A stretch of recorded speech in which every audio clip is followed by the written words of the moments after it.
Hey everybody, and welcome to the weekly scopes from the 18th to the 24th of August.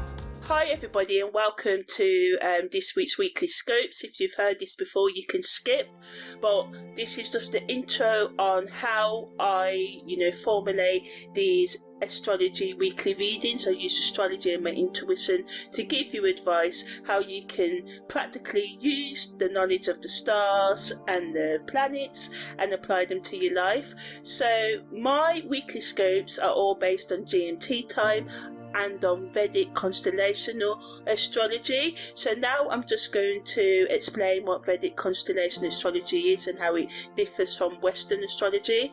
So the precession of the equinox is sort of like something that happens in astronomy and astrology, where the Earth's axis undergoes a slow circular motion over 26,000 years, and basically this means that this motion causes a shift in the position of the equinoxes, and also the calculation Vedic and Western astrologies use.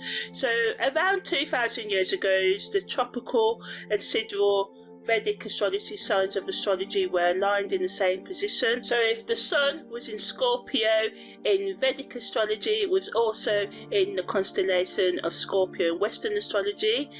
But because of the precession of the equinoxes, this has caused a gradual westward sort of like drift of the tropical Western signs. So basically these signs and the Western signs shift 1 degree with every 72 years. So as a result of this ongoing shift, when Western astrology says the sun is in the constellation of Pisces, it's typically in the constellation of Aquarius. Still, this is because the degree, orb and the date for Western and Vedic astrology are 24 degrees, 24 days apart. So in Western astrology, the sun enters the constellation of Pisces around the 19th of February each year, but actually the sun doesn't arrive into the constellation of Pisces until the 13th to the 15th of March each year. And Vedic astrology takes this into account because it's based on the fixed star positions, and Vedic astrologers use sidereal calculations. So as a result, Vedic astrology takes into account the actual positions of the constellations in the sky at any given time, and also considers the precession of the equinox, adjusting for the shift in the position of the equinoxes over time. But in terms of Western astrology follows the tropical zodiac, which is based on the seasons rather than fixed star positions. Western astrologers also do not directly account for the precession of the equinox in their calculations as well, so this results in slightly different calculations and interpretations that are given whether we're using Western astrology or Vedic astrology. So yeah, as I said, Western astrology uses specific dates. So every year, regardless of where the sun actually is at the sky, the sun moves into Pisces around the 19th of February. So yeah, this discrepancy, this misalignment between the tropical zodiac and the actual positions of the constellations has led to a discrepancy between Vedic astrology and Western astrology. So I consider the actual where the sun and the moon are and where Mars and Venus are at any given time, and this is how I formulate these sort of like weekly scopes. So yeah, thanks for listening to this, and let's dive into this week's weekly scope. Okay, so now I'm just going to explain what parallels and contra-parallels are in astrology, because I use them in my chart interpretation. So declination in astrology is the measure of how far a celestial body is, such as the sun, whether it's either north or south of the celestial equator. And the celestial equator is an imaginary line in the sky above the Earth's equator, which us astrologers use in our interpretation. So parallels happen when two planets are on the same declination, either both planets are on the north side side, or either both planets are on the south side, and this alignment increases the influence of the involved planets. So it's similar to a conjunction aspect, as it amplifies their energy, making the effects of the planets more pronounced. Contra-parallels, on the other hand, happen when two planets are on the same declination, but one is in the north and one is in the south. So this alignment creates tension, which is similar to an opposition aspect, and it can lead to conflict, challenges and inner struggles between the energies of the planets involved. So contra-parallels highlight areas of friction or contrast in our lives, urging us to find balance between the opposing forces at play. When transiting parallels and contra-parallels happen, they can sort of trigger significant events, shifting consciousness and periods of intense growth and transformation. So I look at these aspects closely during chart analysis to understand how planetary energies interact and influence each other during a specific time frame, to pinpoint key periods for personal development, relationship dynamics or career shifts, and other shifts like karmic shifts and stuff like that. Because I just find using contra-parallels and parallels gives me more depth in interpretation, so I use them. So contra-parallels and parallels in astrology serve as markers for potential challenges or breakthroughs, guiding us towards more self-awareness, love, acceptance, understanding, forgiveness for ourselves and others, and shifts in consciousness and growth. So overall, just a shift in our mindset if we allow for it. So parallels and contra-parallels just kind of provide valuable insights into the complexities and nuances of the astrological interactions between planetary movements. So yeah, that's the end of what contra-parallels and parallels are. Okay, so this week we've got a couple, 2 to 3, maybe 4 aspects governing our whole week. So the first is Jupiter square to Saturn, and this entered on the 15th of August. It is at 10:45 p.m. on the 19th of August and leaves us on the 24th of August at 5:42 p.m. and Jupiter's in Leo and Taurus is in Aquarius. Mercury makes a parallel to Chiron, and this is exact on the 22nd of August at 8:44 p.m. and leaves us on the 27th of August. The Sun also makes a parallel to Mercury, and this entered on the 22nd of August, is exact on the 24th of August and leaves us on the 27th of August. Venus makes a parallel to the Moon's North Node, and this entered on the 22nd of August, is exact at 1:05 a.m. on the 26th of August, and leaves us on the 30th of August at 1:29 a.m. The Sun makes a parallel to Chiron. This enters on the 20th of August, is exact at 8:57 p.m. and leaves us on the 1st of September at 3:16 p.m. So Venus also makes a contra-parallel to Neptune, which is the same as opposition, and parallels, of course, are the same as conjunction. And parallels mean that the planets or the points are on the same side of the ecliptic. Oppositions mean they're on the opposite side. Venus's contra-parallel to Neptune enters on the 24th of August, is exact at 1:03 p.m. on the 28th of August and leaves us on the 1st of September. So yeah, so Venus's square to Saturn allows us to have the motivation to look at new things, take on new challenges and work towards growth.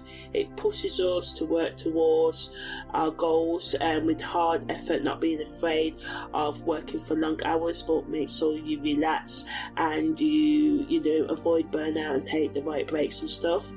But negatively, there can be tensions between traditional beliefs and adventurous ideas, so it's important that we seek a balance between caution and risk-taking. And the best use of this energy is to focus on our long-term planning, set realistic goals and be open to learning from challenges and embrace change and be flexible, and be patient and persistent in going after what we want to go after right now. And so Mercury's parallel to Chiron and the Sun's parallel to Mercury increases our communication, allows us to improve our communication skills, and we may have increased mental sort of clarity and focus, and it allows us to have deeper healing conversations or healing thoughts, have a stronger sense of self-expression and vitality, energy. It allows us and promotes us in having healthy discussions and growth and understanding, both within ourselves and with others, and it just allows us to be open to new perspectives and insights. Venus is parallel to the Moon's North Node and brings harmony between love, relationships and destiny. So positively, it helps us, improve our connections and be sensitive and vulnerable, especially in matters of the heart and intimacy. So good for date night, good for repairing relationships, saying I'm sorry, saying I love you, trying out new things together, cooking together, dancing together, relaxing together, making love together. The Sun's parallel to Chiron wants us and helps us to accept past wounds, allows for right inner transformation and self-awareness, and for us to confront and heal old emotional scars, but it can make us feel vulnerable and inadequate. And Venus's contra-parallel to Neptune brings and blends love, creativity and spirituality, so this allows us to be more romantic. So a lot of energy is supporting that, but we just need to watch against escaping and deception. Neptune energy always brings the risk of us, not wanting to face ourselves, face the world, to remain escaping to toxic relationships, thoughts, habits, overindulging in sex, especially risky sort of hookups and stuff like that, and risky kinks, and overindulging in drugs and alcohol and food and anything else that is damaging to you in excess, So the best use of this energy is trying to face and stay present, using mindfulness, seeking out help if need be. We've got the Samaritans in the UK, seeking out any other mental health or any other service that can help you if you're feeling really down, knowing that it's okay. It's part of the human experience. I don't know why, but don't feel ashamed and guilty for it. Instead, seek out healthy ways to nurture yourself, by practicing healthy self-care, help, and just looking after your emotional, psychological and spiritual well-being, and use creative projects and self-expression to deepen your relationship with your loved one, and to sort of fully use the energy of this week. We've got to stay grounded and use good judgment, and while allowing ourselves to embrace the transformative power that these energies bring. So spiritually and psychologically, Jupiter squared to Saturn this week pushes us to find a balance between Jupiter's optimism and expansion and wanting us to seek out new things, and Saturn's like, hold on, is this new content creator you following? And if you don't follow me already, please do. I appreciate it. But, anyone else, not just me, is the information you're listening to really true? Do your research, Should you really jump into bed with this person? Should you really answer this DM? Should you really do this thing, So finding the contrast between going for it, taking a leap of faith, and thinking before you leap, sort of thing. Mercury's parallel to Chiron reminds us that through open and honest communication, we can find opportunities for emotional, spiritual, psychological healing and growth, wanting us, pushing us, reminding us that by addressing and not running away from our past hurts and suffering and vulnerabilities, and by facing them, we can gain a deeper understanding of ourselves and the world, and accept ourselves and others more readily. The Sun's parallel to Mercury reminds us that words carry power and authenticity, and it enables us to express ourselves confidently and clearly. Venus' parallel to the moon's north node. Just reminds us that, importantly, relationships that start or restart during this time can have a fated, kind of meant to be quality towards them, and for some of you it may guide you towards growth and fulfillment. Well, everything always is, but for some of you it may be a positive experience, may be a negative, but remember that ultimately, whatever happens, it is pushing you to grow.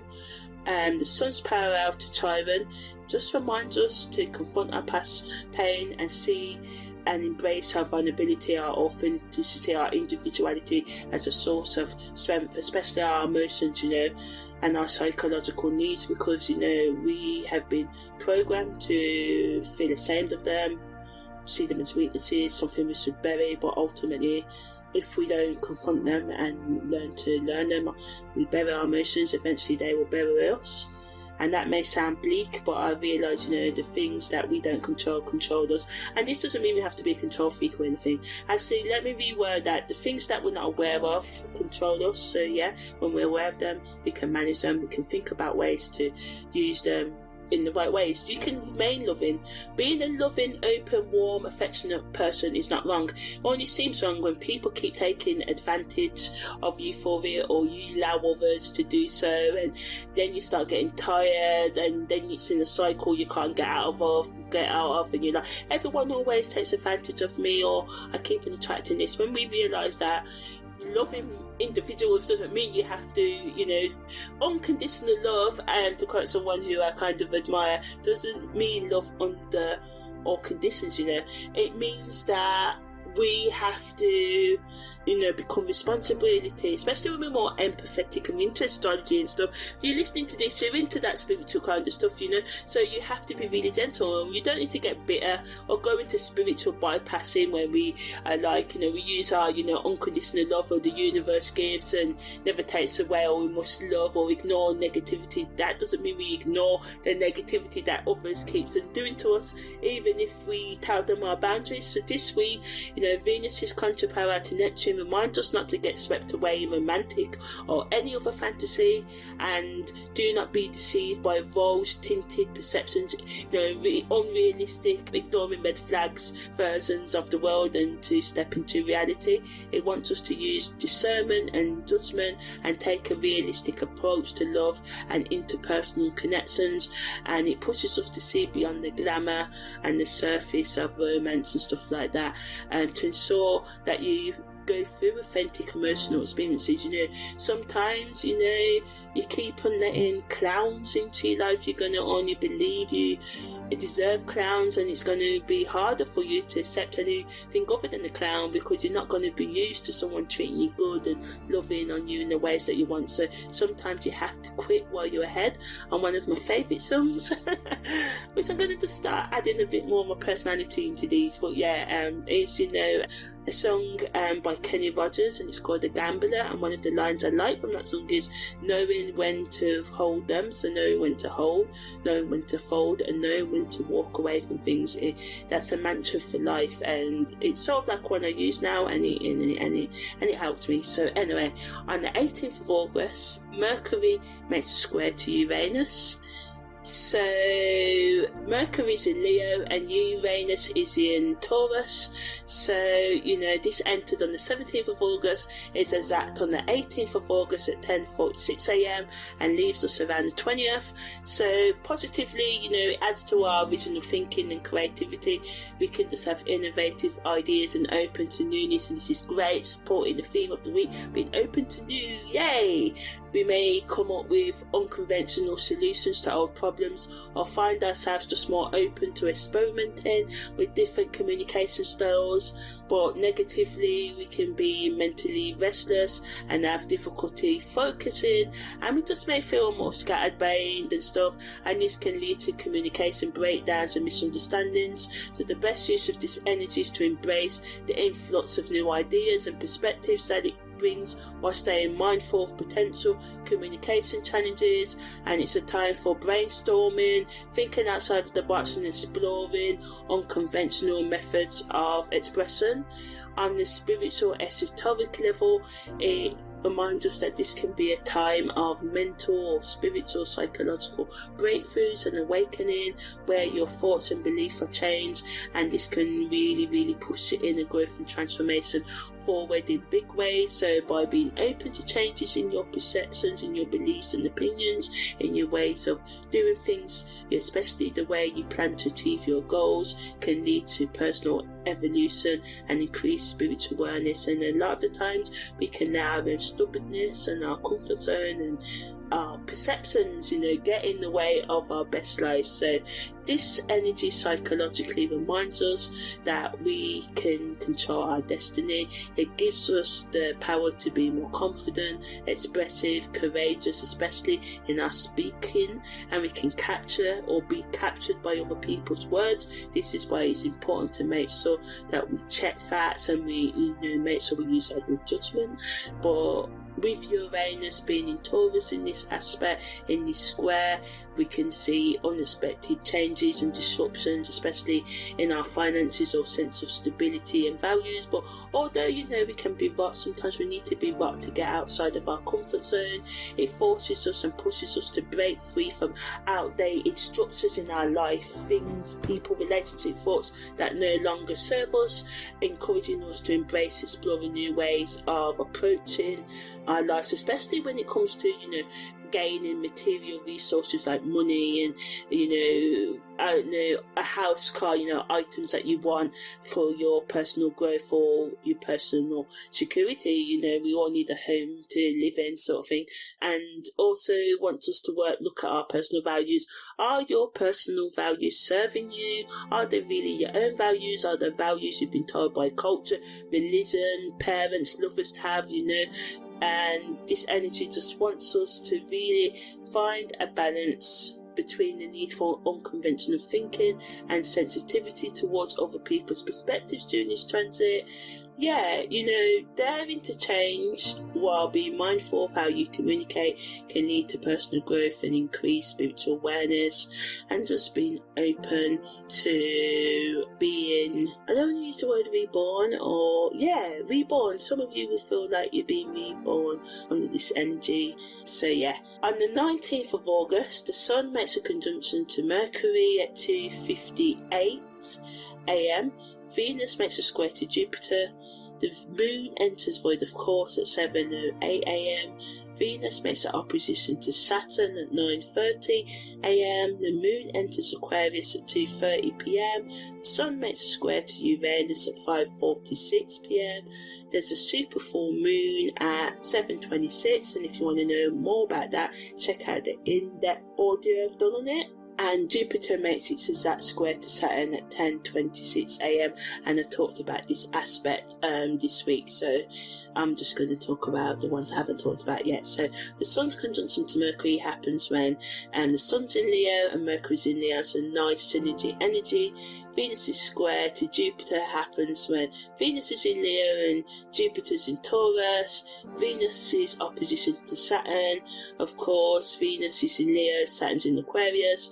The Sun's square to Uranus, Uranus is in Taurus and the Sun is in Leo, as you know. So the Moon in Aquarius allows us to be more original and have more freedom in our emotions and actions, so this is really good.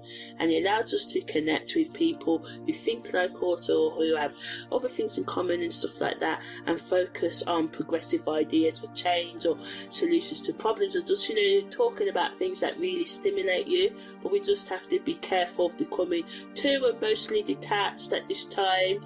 And the super full moon in Aquarius amplifies these energies, intensifying the need for change and breaking free of restrictions. It is a powerful time for embracing your individuality and seeking unconventional solutions to challenges, as I said. And if you want to know more about that, check out the separate audio. The Sun's conjunction to Mercury allows us to be creative and think more quicker and be more clearer in the way that we communicate and the way we think as well. Venus' square to Jupiter could make us overindulge because we can just feel extravagant and boasty and have more swagger. So this can lead to overspending and showing off and overindulging. And because Venus is in Leo and Jupiter's in Taurus, there can be a clash of values, especially regarding love and money and pleasure right now. So it's important that we have honest conversations, and be honest about our needs and find a balance between meeting each of these needs. Do not just focus on, money or getting your pleasure or love. Try and spend equal amounts of time and whatever it is you're focusing on at the moment.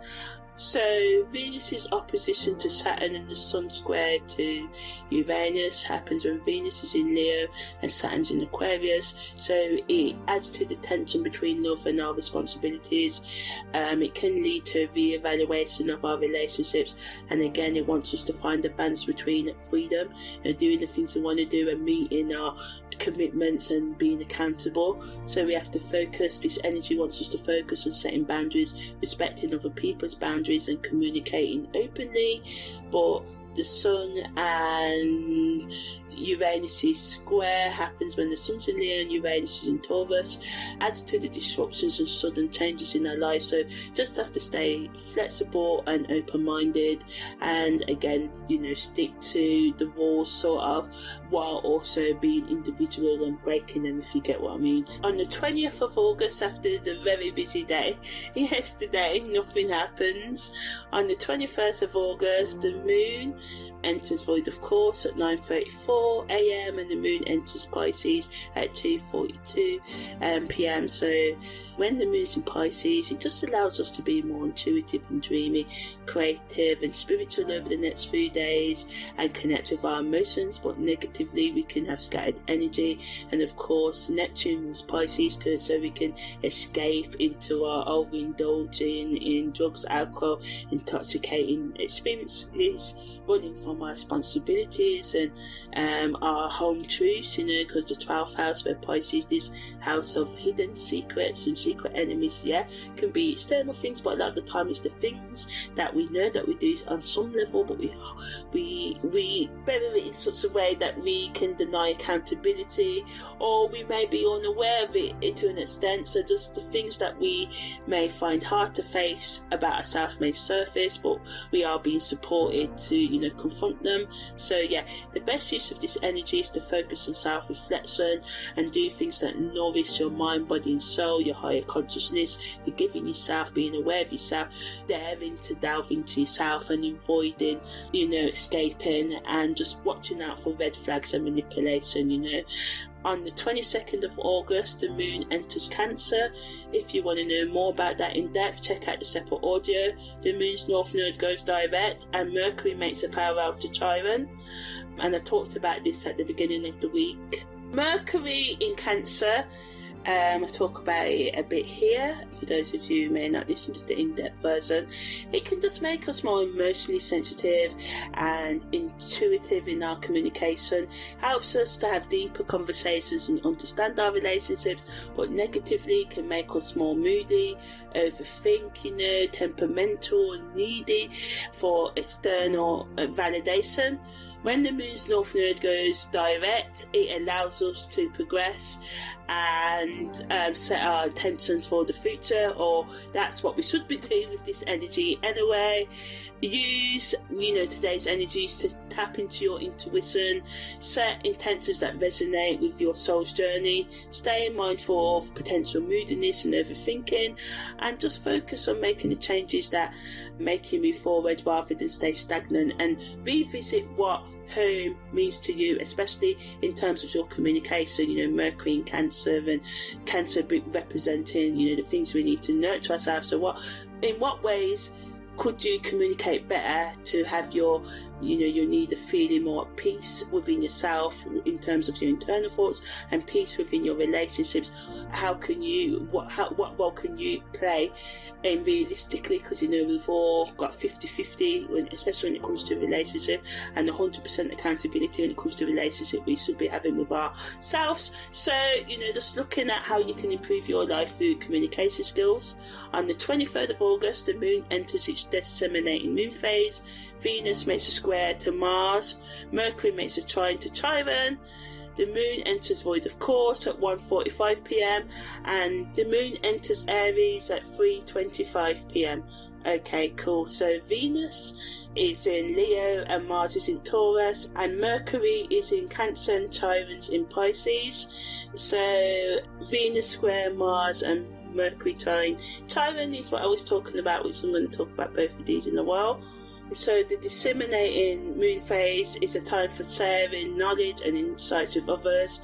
It's great for teaching, writing or giving presentations, but we just need to watch out that not everyone may be receptive to new ideas or your ideas right now. So just allow for people to be them, and give them space and try and, not take it personally if you say something that someone disagrees with, or even if someone says something you don't agree with, don't take it personally. Do your research, be polite about it, don't be forced into thinking that you have to agree with anyone or anyone has to agree with you.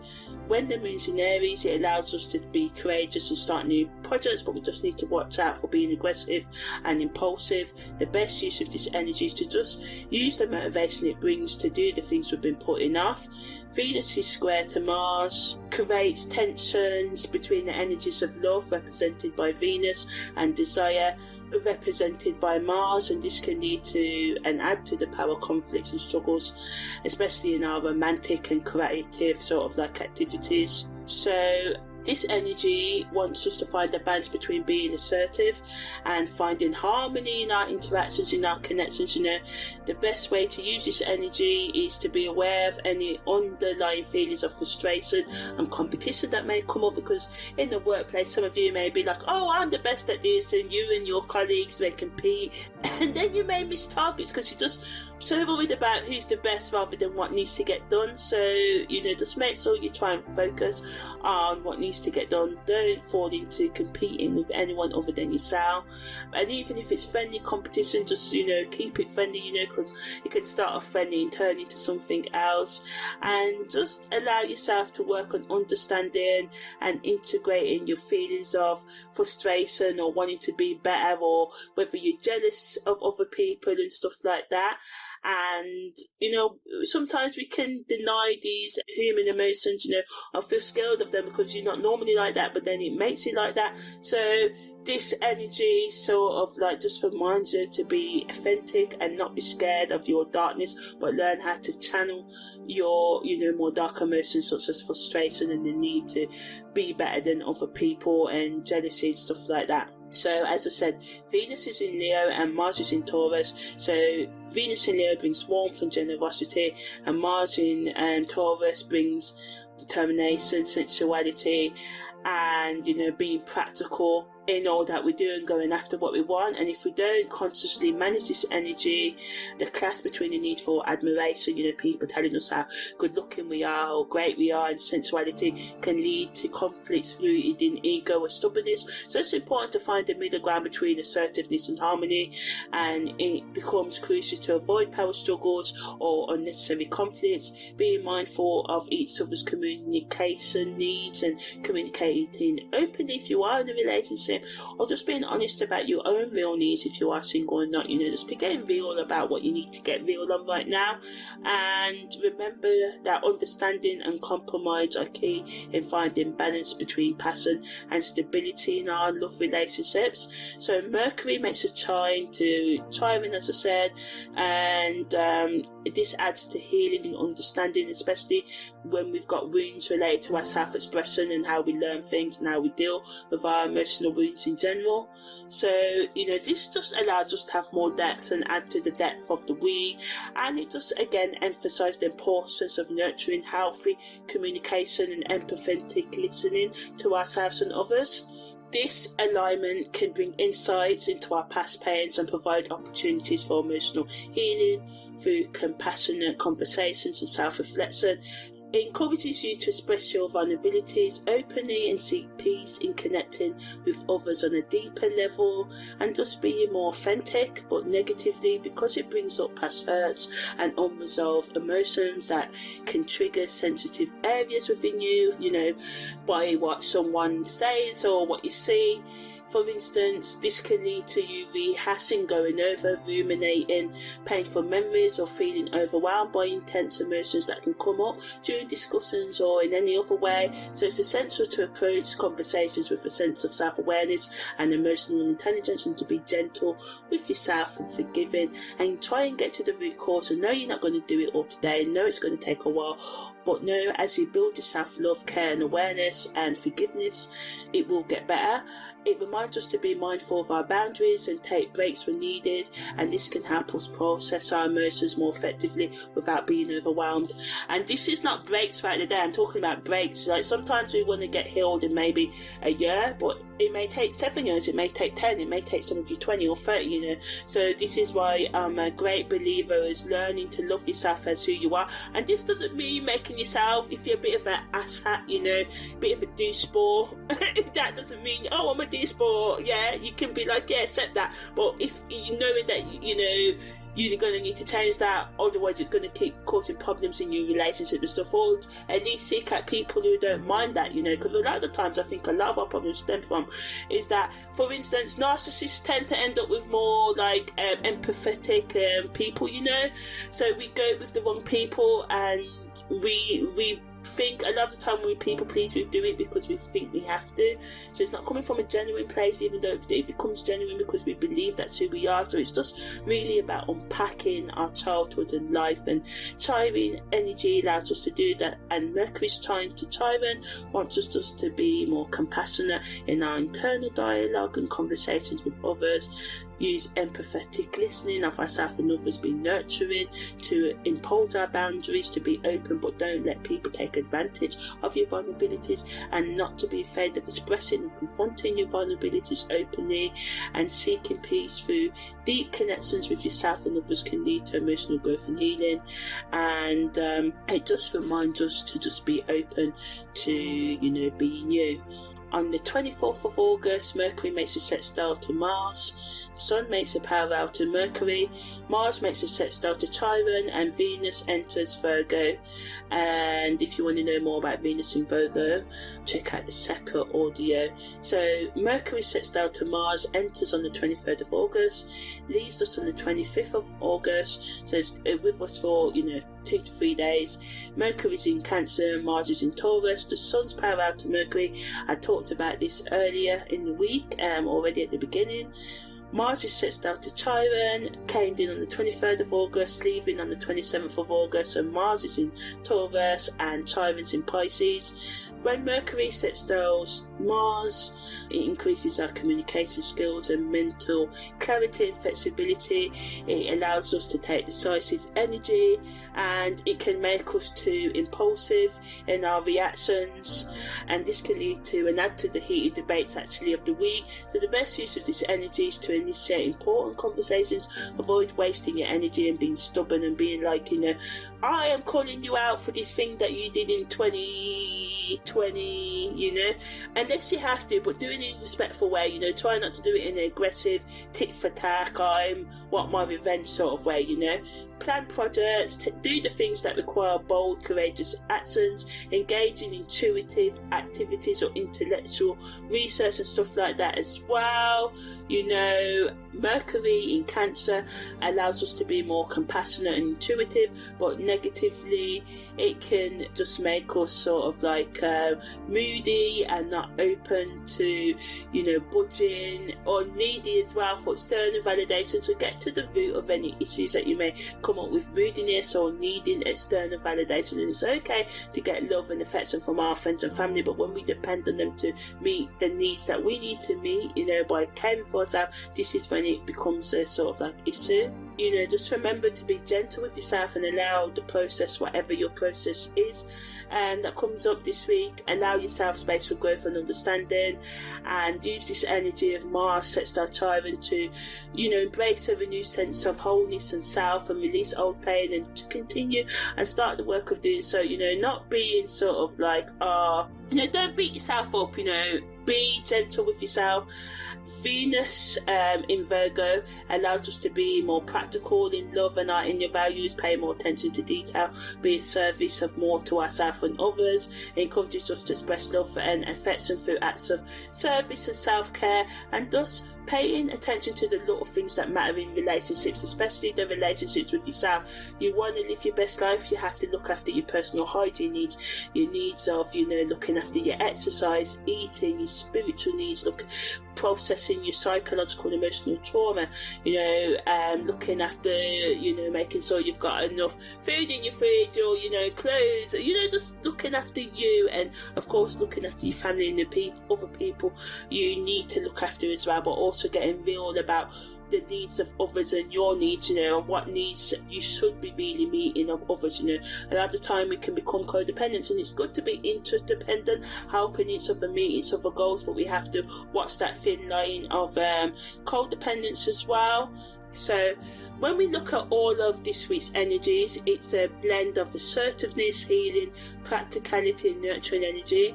We can find ourselves more efficient at addressing our emotional, psychological and spiritual wounds this week if we are open to expressing and receiving love to ourselves and others, taking practical gestures, looking after the finer details of our life, looking after our sleep patterns, our hygiene patterns, getting real about what it's going to take for you to live the lifestyle you want to live, taking decisive actions and having a compassion for yourself and others, and using this week to work on your personal growth, strengthen your relationships and go after the goals that you want to go after with a balanced perspective, and using, the motivation that's given. It's very motivational, kind of up and down, but grounded week still, supporting us on continuing our self, awareness and love journeys.